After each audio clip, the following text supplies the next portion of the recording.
ਤੁਹਾਨੂੰ ਯਾਦ ਹੋਣਾ ਲੰਘੇ ਦਿਨੀ ਜਦੋਂ ਉੱਥੇ ਪ੍ਰਾਣ ਪ੍ਰਤਿਸ਼ਠਾ ਪ੍ਰੋਗਰਾਮ ਹੋ ਰਿਹਾ ਸੀਗਾ ਸ਼੍ਰੀ ਰਾਮ ਮੰਦਿਰ ਦੇ ਉਦਘਾਟਨ ਦਾ, ਉਸ ਮਾਮਲੇ ਦੇ ਵਿੱਚ ਉਹਦੀਆਂ ਜਿਹੜੀਆਂ ਤਸਵੀਰਾਂ ਨੇ ਉਹ ਵਾਇਰਲ ਹੋਈਆਂ ਤੇ ਉਸ ਤੋਂ ਬਾਅਦ ਇਹ ਸਵਾਲ ਲਗਾਤਾਰ ਚੁੱਕੇ ਗਏ ਕਿ ਉਹ ਉੱਥੇ ਪਹੁੰਚਿਆ ਕਿਵੇਂ, ਕਿਹੜਾ ਬੰਦਾ ਸੀ ਜਿਹੜਾ ਉਹਨੂੰ ਉੱਥੇ ਲੈ ਕੇ ਗਿਆ। ਇਹ ਪੰਜਾਬ ਪੁਲਿਸ ਦੇ ਰਿਕਾਰਡ ਦੇ ਵਿੱਚ ਭਗੌੜਾ ਤੇ ਹੁਣ ਤੱਕ ਰਹਿ ਕਿੱਥੇ ਰਿਹਾ ਸੀ, ਪੰਜਾਬ ਪੁਲਿਸ ਨੂੰ ਲੱਭ ਕਿਉਂ ਨਹੀਂ ਰਹੀ ਸੀ। ਇਸ ਤਰ੍ਹਾਂ ਦੇ ਬਹੁਤ ਸਾਰੇ ਇਨਵੈਸਟੀਗੇਟਿਵ ਟਾਈਪ ਜਿਹੜੇ ਸਵਾਲ ਨੇ। ਸਤਿ ਸ਼੍ਰੀ ਅਕਾਲ, ਤੁਸੀਂ ਜੁੜੇ ਹੋਏ ਹੋ ਪੰਜਾਬੀ ਰੇਡੀਓ USA ਦੇ ਨਾਲ ਤੇ ਪ੍ਰੋਗਰਾਮ ਸਪੈਸ਼ਲ ਰਿਪੋਰਟ ਦੇ ਵਿੱਚ ਤੁਹਾਡਾ ਸਾਰਿਆਂ ਦਾ ਸਵਾਗਤ ਹੈ। ਅੱਜ ਦੇ ਇਸ ਰਿਪੋਰਟ ਦੇ ਵਿੱਚ ਗੱਲਬਾਤ ਕਰਾਂਗੇ ਬੇਅਦਬੀ ਮਾਮਲਿਆਂ ਦੇ ਮੁੱਖ ਸਾਜ਼ਿਸ਼ ਘਾੜੇ ਪ੍ਰਦੀਪ ਕਲੇਰ ਦੀ, ਜਿਸ ਨੂੰ ਯੂਪੀ ਦੇ ਵਿੱਚੋਂ ਗ੍ਰਿਫਤਾਰ ਕੀਤਾ। ਤੁਹਾਨੂੰ ਯਾਦ ਹੋਣਾ ਲੰਘੇ ਦਿਨੀ ਜਦੋਂ ਉੱਥੇ ਪ੍ਰਾਣ ਪ੍ਰਤਿਸ਼ਠਾ ਪ੍ਰੋਗਰਾਮ ਹੋ ਰਿਹਾ ਸੀਗਾ ਸ਼੍ਰੀ ਰਾਮ ਮੰਦਿਰ ਦੇ ਉਦਘਾਟਨ ਦਾ, ਉਸ ਮਾਮਲੇ ਦੇ ਵਿੱਚ ਉਹਦੀਆਂ ਜਿਹੜੀਆਂ ਤਸਵੀਰਾਂ ਨੇ ਉਹ ਵਾਇਰਲ ਹੋਈਆਂ ਤੇ ਉਸ ਤੋਂ ਬਾਅਦ ਇਹ ਸਵਾਲ ਲਗਾਤਾਰ ਚੁੱਕੇ ਗਏ ਕਿ ਉਹ ਉੱਥੇ ਪਹੁੰਚਿਆ ਕਿਵੇਂ, ਕਿਹੜਾ ਬੰਦਾ ਸੀ ਜਿਹੜਾ ਉਹਨੂੰ ਉੱਥੇ ਲੈ ਕੇ ਗਿਆ। ਇਹ ਪੰਜਾਬ ਪੁਲਿਸ ਦੇ ਰਿਕਾਰਡ ਦੇ ਵਿੱਚ ਭਗੌੜਾ ਤੇ ਹੁਣ ਤੱਕ ਰਹਿ ਕਿੱਥੇ ਰਿਹਾ ਸੀ, ਪੰਜਾਬ ਪੁਲਿਸ ਨੂੰ ਲੱਭ ਕਿਉਂ ਨਹੀਂ ਰਹੀ ਸੀ। ਇਸ ਤਰ੍ਹਾਂ ਦੇ ਬਹੁਤ ਸਾਰੇ ਇਨਵੈਸਟੀਗੇਟਿਵ ਟਾਈਪ ਜਿਹੜੇ ਸਵਾਲ ਨੇ ਇਹ ਲੋਕਾਂ ਦੇ ਮਨਾਂ ਦੇ ਵਿੱਚ ਆਏ ਤੇ ਬਹੁਤ ਸਾਰੇ ਲੋਕਾਂ ਨੇ ਇਹਦੇ ਉੱਤੇ ਟਿੱਪਣੀਆਂ ਕੀਤੀਆਂ। ਹੁਣ ਉਹਨੂੰ ਯੂਪੀ ਤੋਂ ਗ੍ਰਿਫਤਾਰ ਕੀਤਾ ਗਿਆ ਤੇ ਦੱਸਿਆ ਗਿਆ ਕਿ ਇਹ ਜਿਹੜਾ ਕੌਮੀ ਕਮੇਟੀ ਦਾ ਮੈਂਬਰ ਹੈ ਇਹਦੇ ਨਾਲ 2 ਹੋਰ ਮੁਲਜ਼ਮਾਂ ਨੂੰ ਵੀ ਗ੍ਰਿਫਤਾਰ ਕੀਤਾ, ਜਿਨ੍ਹਾਂ ਦੇ ਵਿੱਚ ਇੱਕ ਔਰਤ ਵੀ ਹੈ। ਬੇਅਦਬੀ ਕਾਂਡ ਦੇ 3 ਕੇਸਾਂ ਦੇ ਵਿੱਚ ਪ੍ਰਦੀਪ ਕਲੇਰ ਤੇ ਉਹਦੇ ਸਾਥੀਆਂ ਸਮੇਤ ਪ੍ਰਦੀਪ ਕਲੇਰ ਨੂੰ ਭਗੌੜਾ ਐਲਾਨਿਆ ਗਿਆ ਸੀਗਾ। ਪ੍ਰਦੀਪ ਕਲੇਰ ਦੇ ਨਾਲ 2 ਹੋਰ ਜਾਣੇ ਜਿਹੜੇ ਸੀਗੇ ਉਹ ਭਗੌੜੇ ਐਲਾਨੇ ਗਏ ਸੀਗੇ, ਜਿਨ੍ਹਾਂ ਦੇ ਬਾਰੇ ਬਹੁਤ ਚਰਚਾ ਹੋਈ ਤੇ ਇਹਨਾਂ ਦੀਆਂ ਕੜੀਆਂ ਨੂੰ ਵੀ ਆਪਾਂ ਜੋੜਨ ਦਾ ਯਤਨ ਕਰਾਂਗੇ। ਇੱਕ ਤਾਂ ਇਹਦੇ ਨਾਲ ਸੀਗਾ ਇੱਕ ਸੰਦੀਪ ਬਰੇਟਾ ਤੇ ਹਰਸ਼ ਧੂਰੀ, ਇਹ ਤਿੰਨੇ ਜਿਹੜੇ ਨੇ ਇਹਨਾਂ ਨੂੰ ਭਗੌੜੇ ਐਲਾਨਿਆ ਗਿਆ ਸੀਗਾ।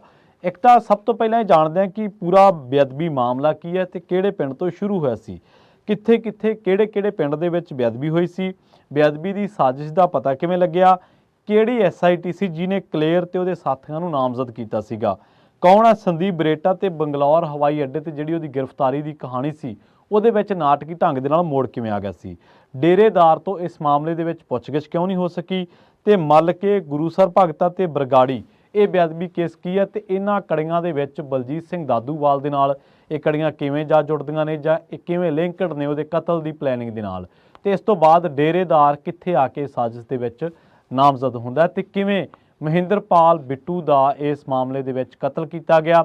ਇੱਕ ਹੋਰ ਪ੍ਰਦੀਪ ਕੁਮਾਰ ਜਿਹੜਾ ਡੇਰਾ ਪ੍ਰੇਮੀ ਆ ਉਹਦਾ ਵੀ ਕਤਲ ਕੀਤਾ ਗਿਆ। ਮਹਿੰਦਰਪਾਲ ਬਿੱਟੂ ਦਾ ਕਤਲ ਜੇਲ੍ਹ ਦੇ ਵਿੱਚ ਹੋਇਆ ਸੀ, ਪ੍ਰਦੀਪ ਕੁਮਾਰ ਦਾ ਕਤਲ ਗੋਲੀਆਂ ਮਾਰ ਕੇ ਕੀਤਾ ਗਿਆ ਸੀ ਕੋਟਕਪੂਰਾ ਦੇ ਵਿੱਚ, ਜਿਹਦੀ ਜ਼ਿੰਮੇਵਾਰੀ ਗੋਲਡੀ ਬਰਾੜ ਨੇ ਲਈ ਸੀ। ਤਤਕਾਲੀ SIT ਦੇ ਮੁਖੀ ਸੀਗੇ IG ਰਣਬੀਰ ਖੱਟੜਾ, ਜਿਨ੍ਹਾਂ ਦੇ ਵੱਲੋਂ SIT ਦੀ ਜਾਂਚ ਕੀਤੀ ਗਈ ਤੇ ਪਤਾ ਲੱਗਿਆ ਕਿ ਡੇਰਾ ਸੱਚਾ ਸੌਦਾ ਸਿਰਸਾ ਦੀ ਕਮੇਟੀ ਦੇ ਮੈਂਬਰ ਕੌਮੀ ਕਮੇਟੀ ਦੇ ਮੈਂਬਰ ਹਰਸ਼ ਧੂਰੀ, ਪ੍ਰਦੀਪ ਕਲੇਰ ਤੇ ਸੰਦੀਪ ਬਰੇਟਾ ਨੇ ਹੋਰ ਮੁਲਜ਼ਮਾਂ ਨੂੰ ਬੇਅਦਬੀ ਕਰਨ ਦੇ ਨਿਰਦੇਸ਼ ਦਿੱਤੇ।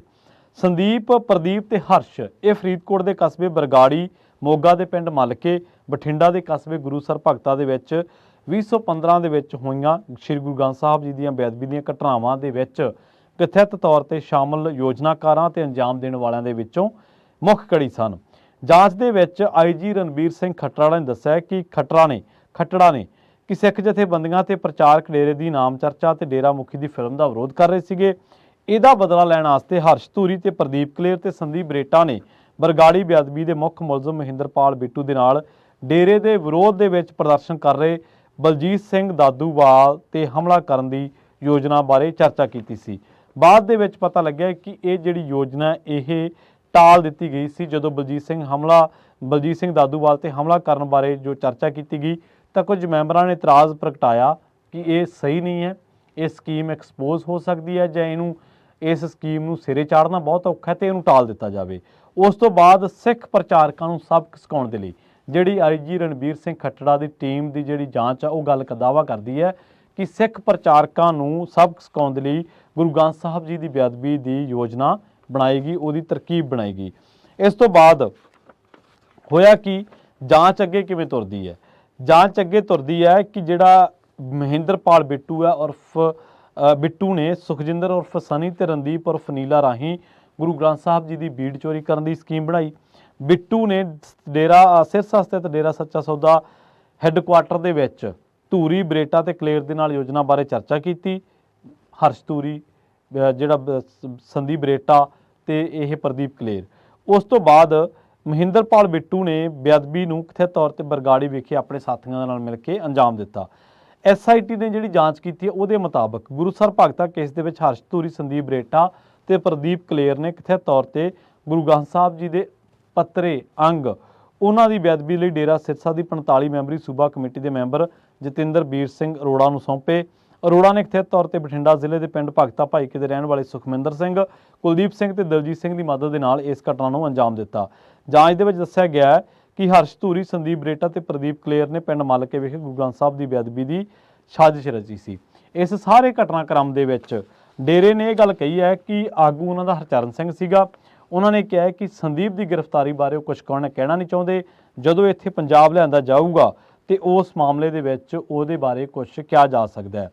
ਬਰਗਾੜੀ ਦਾ ਬੇਅਦਬੀ ਕਾਂਡ ਜਿਹੜਾ ਕੇਸ ਵਾਪਰਿਆ ਸੀਗਾ 12 ਅਕਤੂਬਰ 2015 ਨੂੰ, ਤੇ ਸਿੱਖਾਂ ਨੂੰ ਲਲਕਾਰ ਕੇ ਗੱਲ ਕਹੀ ਗਈ ਸੀ ਕਿ ਤੁਹਾਡਾ ਜਿਹੜਾ ਗੁਰੂ ਹੈ ਉਹ ਸਾਡੇ ਕਬਜ਼ੇ ਦੇ ਵਿੱਚ ਹੈ ਤੇ ਜੇਕਰ ਤੁਸੀਂ ਤੁਹਾਡੇ 'ਚ ਗੈਰਤ ਆ ਤੇ ਇਹਨੂੰ ਛੁਡਾ ਲਓ। ਇਹ ਇਸ ਤਰ੍ਹਾਂ ਦੇ ਜਿਹੜੇ ਆਪਾਂ ਦੇਖਿਆ ਕਿ ਪੱਤਰ ਜਾਂ ਕਹਿ ਲਓ ਚਿੱਠੀਆਂ ਜਾਂ ਵੰਗਾਰਨ ਵਾਲੇ ਜਿਹੜੇ ਸ਼ਬਦ ਆ ਉਹ ਵਰਤੇ ਗਏ ਸੀਗੇ। ਉਸ ਤੋਂ ਬਾਅਦ ਪੰਜਾਬ ਪੁਲਿਸ ਦੀ ਵਿਸ਼ੇਸ਼ ਜਾਂਚ ਟੀਮ ਨੇ ਤਤਕਾਲੀ police deputy inspector general Ranbir Singh Khattra ਦੀ ਅਗਵਾਈ ਦੇ ਵਿੱਚ ਬਰਗਾੜੀ ਬੇਅਦਬੀ ਮਾਮਲੇ ਦੇ ਵਿੱਚ 7 ਡੇਰਾ ਸਮਰਥਕਾਂ ਨੂੰ ਜੂਨ 2018 ਦੇ ਵਿੱਚ ਗ੍ਰਿਫਤਾਰ ਕੀਤਾ। ਇਹਨਾਂ ਦੇ ਵਿੱਚ ਡੇਰਾ ਸਿਰਸਾ ਦੀ 45 ਮੈਂਬਰੀ ਕਮੇਟੀ ਦੇ ਮਹਿੰਦਰਪਾਲ ਬਿੱਟੂ, ਸ਼ਕਤੀ ਸਿੰਘ, ਸੁਖਜਿੰਦਰ ਸਿੰਘ ਤੇ ਹੋਰ ਡੇਰਾ ਪ੍ਰੇਮੀ ਸ਼ਾਮਲ ਸਨ।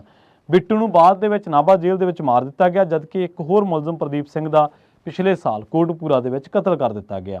ADGP SPS ਪਰਮਾਰ ਦੀ ਅਗਵਾਈ ਵਾਲੀ SIT ਨੇ ਡੇਰਾ ਸੱਚਾ ਸੌਦਾ ਦੇ ਮੁਖੀ ਗੁਰਮੀਤ ਰਾਮ ਰਹੀਮ ਤੇ ਹੋਰ ਮੁਲਜ਼ਮਾਂ ਦੇ ਖਿਲਾਫ ਚਾਰਜਸ਼ੀਟ ਦਾਖਲ ਕਰ ਦਿੱਤੀ ਹੈ, ਜਦਕਿ ਚੰਡੀਗੜ੍ਹ ਅਦਾਲਤ ਦੇ ਵਿੱਚ ਇਸ ਕੇਸ ਦੀ ਸੁਣਵਾਈ ਚੱਲ ਰਹੀ ਹੈ। ਇਸੇ ਤਰ੍ਹਾਂ 20 ਅਕਤੂਬਰ 2015 ਨੂੰ ਬਠਿੰਡਾ ਦੇ ਪਿੰਡ ਗੁਰੂਸਰ ਭਗਤਾ ਦੇ ਵਿੱਚ ਵੀ ਗੁਰੂ ਗ੍ਰੰਥ ਸਾਹਿਬ ਜੀ ਦੀ ਬੇਅਦਬੀ ਹੋਈ ਸੀ। 2018 ਦੇ ਵਿੱਚ ਤਤਕਾਲੀ DIG ਰਣਬੀਰ ਸਿੰਘ ਖੱਟੜਾ ਦੀ SIT ਨੇ ਗੁਰੂਸਰ ਭਗਤਾ ਕੇਸ ਦੇ ਵਿੱਚ ਡੇਰਾ ਪੈਰੋਕਾਰ ਜਤਿੰਦਰਬੀਰ ਸਿੰਘ ਅਰੋੜਾ ਨੂੰ ਤੇ 5 ਹੋਰ ਡੇਰਾ ਪੈਰੋਕਾਰਾਂ ਸਮੇਤ ਗ੍ਰਿਫਤਾਰ ਕੀਤਾ ਗਿਆ ਸੀ। ਇਸੇ ਤਰ੍ਹਾਂ 5 ਨਵੰਬਰ 2015 ਨੂੰ ਮੋਗਾ ਜ਼ਿਲ੍ਹੇ ਦੇ ਪਿੰਡ ਮਲਕੇ ਦੇ ਵਿੱਚ ਗੁਰੂ ਗ੍ਰੰਥ ਸਾਹਿਬ ਦੀ ਬੇਅਦਬੀ ਦੀ ਘਟਨਾ ਵਾਪਰੀ ਸੀ। ਪੁਲਿਸ ਨੇ ਮਲਕੇ ਬੇਅਦਬੀ ਮਾਮਲੇ ਦੇ ਵਿੱਚ ਡੇਰਾ ਸੱਚਾ ਸੌਦਾ ਦੇ ਪੈਰੋਕਾਰ ਪ੍ਰਿਥੀ ਸਿੰਘ ਤੇ 4 ਹੋਰ ਮੁਲਜ਼ਮਾਂ ਨੂੰ ਗ੍ਰਿਫਤਾਰ ਕੀਤਾ। 7 ਜੁਲਾਈ 2022 ਨੂੰ ਬਾਘਾ ਪੁਰਾਣਾ ਦੀ ਅਦਾਲਤ ਨੇ ਡੇਰਾ ਪੈਰੋਕਾਰ ਪ੍ਰਿਥਵੀ ਸਿੰਘ, ਮਿੱਠੂ ਸਿੰਘ ਮਾਨ ਤੇ ਅਮਰਦੀਪ ਸਿੰਘ ਨੂੰ ਗੁਰੂ ਗ੍ਰੰਥ ਸਾਹਿਬ ਦੀ ਬੇਅਦਬੀ ਦੇ ਲਈ ਦੋਸ਼ੀ ਠਹਿਰਾਇਆ ਅਤੇ 3 ਸਾਲ ਦੀ ਸਜ਼ਾ ਜਿਹੜੀ ਉਹ ਸੁਣਾਈ ਗਈ।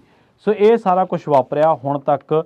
ਤੇ ਜਿਹੜਾ ਬਿੱਟੂ ਵਾਲਾ ਆਪਾਂ ਸੰਦੀਪ ਬਰੇਟਾ ਵਾਲਾ ਜਿਹੜਾ ਮਾਮਲਾ ਸੀਗਾ, ਉਸ ਮਾਮਲੇ ਦੀ ਜਦੋਂ ਪਤਾ ਲੱਗਿਆ ਉਹਦੇ ਬਾਰੇ ਇੱਕ ਖਬਰਾਂ ਆਈਆਂ, ਜਦੋਂ ਉਹਦੇ ਬਾਰੇ ਤਹਿਕੀਕਾਤ ਕੀਤੀ ਗਈ, ਉਹਦੇ ਬਾਰੇ ਇਨਵੈਸਟੀਗੇਟ ਕੀਤਾ ਗਿਆ ਜਾਂ ਉਹਦੇ ਬਾਰੇ ਸਰਚ ਕੀਤੀ ਗਈ, ਤਾਂ ਪਤਾ ਲੱਗਾ ਕਿ ਸੰਦੀਪ ਬਰੇਟਾ ਜਿਹੜਾ ਉਹ 3 ਮੁਲਜ਼ਮਾਂ ਦੇ ਵਿੱਚੋਂ ਇੱਕ ਸੀ ਜਿਹੜਾ 2018 ਤੋਂ ਪੁਲਿਸ ਵੱਲੋਂ ਭਗੌੜਾ ਕਰਾਰ ਦਿੱਤਾ ਗਿਆ ਤੇ ਉਹਦੇ 2 ਹੋਰ ਸਾਥੀ ਹਰਸ਼ ਧੂਰੀ ਤੇ ਪ੍ਰਦੀਪ ਕਲੇਰ ਵੀ ਫਰਾਰ ਸਨ। ਬਰਗਾੜੀ ਮਾਮਲੇ ਦੇ ਵਿੱਚ ਫਰੀਦਕੋਟ ਦੀ ਅਦਾਲਤ ਨੇ ਇਹਨਾਂ ਤਿੰਨਾਂ ਨੂੰ ਭਗੌੜਾ ਕਰਾਰ ਦਿੱਤਾ ਹੋਇਆ ਸੀਗਾ ਤੇ ਪੰਜਾਬ ਪੁਲਿਸ ਨੇ ਇੱਕ ਟਵੀਟ ਕੀਤਾ ਹੈ ਕਿ ਸੰਦੀਪ ਬਰੇਟੇ ਨੂੰ ਅਸੀਂ ਬੰਗਲੌਰ ਹਵਾਈ ਅੱਡੇ ਤੋਂ ਹਿਰਾਸਤ ਦੇ ਵਿੱਚ ਲਿਆ।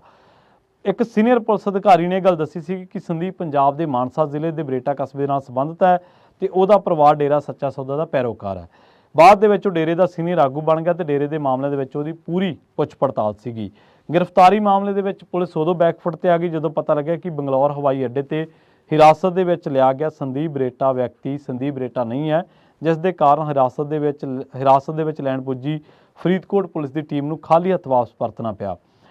ਜਾਂਚ ਦੇ ਵਿੱਚ ਇਹ ਗੱਲ ਕਹੀ ਗਈ ਸੀ, ਜਿਹੜੀ ਜਾਂਚ ਦੇ ਮੈਂ ਪਹਿਲਾਂ ਹੀ ਹਵਾਲਾ ਦੇ ਚੁੱਕਿਆ ਕਿ ਦਾਦੂਵਾਲ ਤੇ ਹਮਲਾ ਕਰਨ ਦੀ ਪਲੈਨਿੰਗ ਸੀ, ਪਰ ਬਾਅਦ ਦੇ ਵਿੱਚ ਇਹਨੂੰ ਟਾਲ ਦਿੱਤਾ ਗਿਆ। ਸੋ ਤੁਸੀਂ ਸਾਰੀ ਰਿਪੋਰਟ ਦੇ ਵਿੱਚ ਸੁਣਿਆ ਕਿ ਕਦੋਂ ਕੀ ਕੁਝ ਵਾਪਰਿਆ, ਕਿਹੜੀ ਤਰੀਕ ਨੂੰ ਵਾਪਰਿਆ ਤੇ ਉਹਦੀ ਪਲੈਨਿੰਗ ਕਿਵੇਂ ਕੀਤੀ ਗਈ। ਤੇ ਇਹਨਾਂ ਸਾਰੀਆਂ ਕੜੀਆਂ ਦੇ ਵਿੱਚ ਹਰਸ਼ ਧੂਰੀ, ਸੰਦੀਪ ਬਰੇਟਾ ਤੇ ਪ੍ਰਦੀਪ ਕਲੇਰ ਇਹ ਕਿਸ ਤਰੀਕੇ ਦੇ ਨਾਲ ਜਾਂਚ ਜਿਹੜੀ SIT ਕਰ ਰਹੀ ਸੀ, ਉਹਦੇ ਜਾਂਚ ਦੇ ਦਸਤਾਵੇਜ਼ਾਂ ਤੋਂ ਆਪਾਂ ਪਤਾ ਲਾਇਆ ਕਿ ਕਿਸ ਤਰੀਕੇ ਦੇ ਨਾਲ ਇਹ ਸਾਰਾ ਜਿਹੜਾ ਤਾਣਾ ਬਾਣਾ ਇਹਨਾਂ ਦੇ ਆਲੇ ਦੁਆਲੇ ਘੁੰਮਦਾ ਰਿਹਾ।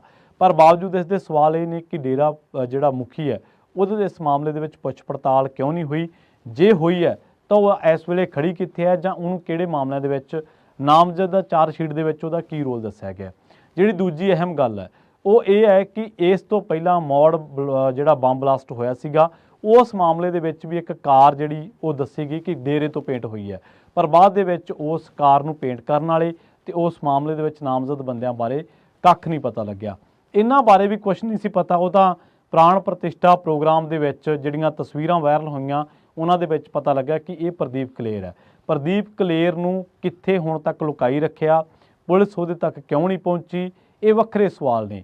ਹਰਸ਼ ਧੂਰੀ, ਸੰਦੀਪ ਬਰੇਟਾ ਇਹ ਲੋਕ ਕਿੱਥੇ ਗਏ, ਉਹ ਲੋਕ ਕਿੱਥੇ ਗਏ ਜਿਨ੍ਹਾਂ ਦੇ ਬਾਰੇ ਕਿਹਾ ਜਾਂਦਾ ਸੀਗਾ ਕਿ ਜਿਹੜੀ ਕਾਰ ਦੇ ਵਿੱਚ ਬਲਾਸਟ ਹੋਇਆ ਸੀ ਮੌੜ ਦੇ ਵਿੱਚ, ਉਸ ਮਾਮਲੇ ਦੇ ਵਿੱਚ ਉਹ ਪੇਂਟ ਕਰਨ ਵਾਲੇ ਬੰਦੇ ਜਿਨ੍ਹਾਂ ਤੱਕ ਪੁਲਿਸ ਅੱਜ ਤੱਕ ਨਹੀਂ ਪਹੁੰਚੀ, ਕਿਉਂ ਨਹੀਂ ਪਹੁੰਚ ਸਕੀ?